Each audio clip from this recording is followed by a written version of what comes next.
Highly recommended po itong si Dr. Leo Peeling Serum Exfoliant sa mga katulad ko pong mamshi na sobrang busy po. Kasi ang pag-apply po natin dito ay twice a week lang po. Ayan, sa mga busy po dyan, ito po ang aking mairekomenda sa inyo. Mag-a-apply nga po pala ako ng pang-limang beses ko na po itong apply mga kasisi. Ayan, maglagay lang po tayo ng ilang drops sa ating mukha.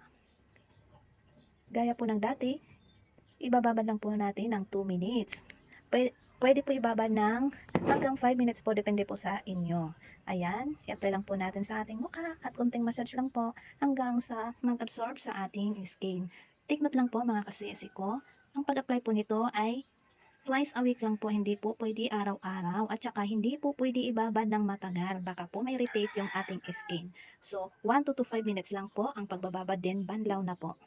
Ganyan lang po kasimpleng pag-apply. Hindi po ito katulad ng mga rejuve na 2 times a day kang mag-a-apply.